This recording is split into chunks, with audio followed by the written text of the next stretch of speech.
2017 के पहले अयोध्या में, काशी में या मथुरा वृंदावन में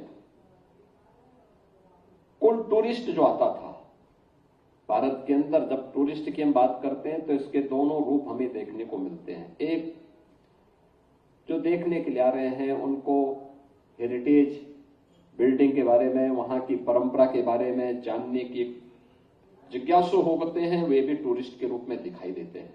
एक होते हैं जो श्रद्धा भाव के साथ आते हैं।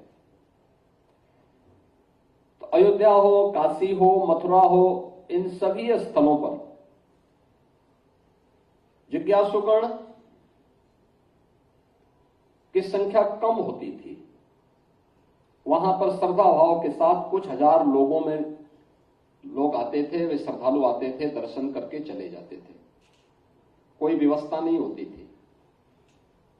आप अनुमान करिए, पूरा देश, पूरी दुनिया अयोध्या, काशी, मथुरा इन सब के प्रति आकर्षित होती है, यहां आने की इच्छा रखता है, लेकिन अनुकूल वातावरण भी तो हो। न सुरक्षा हो, न सुविधा हो, न वहां तक पहुंचने का मार्ग ही हो। कैसे वहां पहुंचना है किसी को पता ही नहीं, तो कैसे कोई आएगा? उसको मालूम ही नहीं कि मैं वहां सुरक्षित पहुंच भी पाऊंगा कि नहीं पहुंच पाऊंगा। और अगर कोई एक बार आ गया तो दुर्व्यवस्था को देख करके दोबारा आने की हिम्मत नहीं कर पाता था। इन सभी स्थानों पर 4 से 5 घंटे बामुश्किल बिजली मिलती थी। पर्व और त्योहारों में व्यापक गंदगी होती थी, अराजकता होती थी, आने की कनेक्टिविटी नहीं थी, न सड़क मार्ग से, न रेल से, न वायु सेवा से।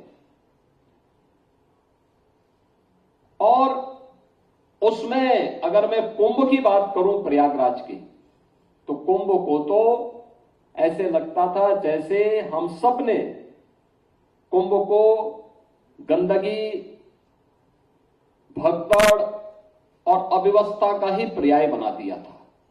हम लोग ये मान लिए थे कि कुंभ का मतलब ये है कि उसको उसकी मर्जी पे छोड़ दो।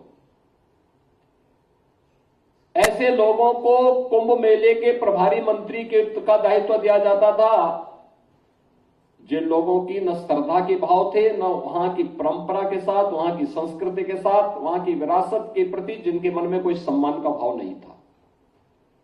परिणाम क्या होता था? वही गंदगी, वही अव्यवस्था, वही भगदड़, ये कुंभ के साथ जुड़ गया था। और आज मुझे बताते हुए प्रसन्नता है कि हमने अपनी इस विरासत के प्रति सम्मान का भाव रखा, श्रद्धा और सम्मान को वहां पर पुनर्बहाली की।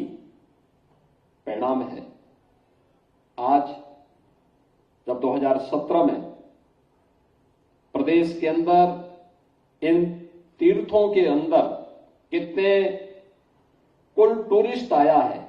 हमने जब इसकी बात की थी देश के अंदर में, तो उत्तर प्रदेश का नंबर तीसरे नंबर पर था, तीसरे स्थान पर हम थे। और आज मुझे बताते हुए प्रसन्नता है कि उत्तर प्रदेश नंबर 1 पर है। कोई उत्तर प्रदेश के सामने नहीं करता।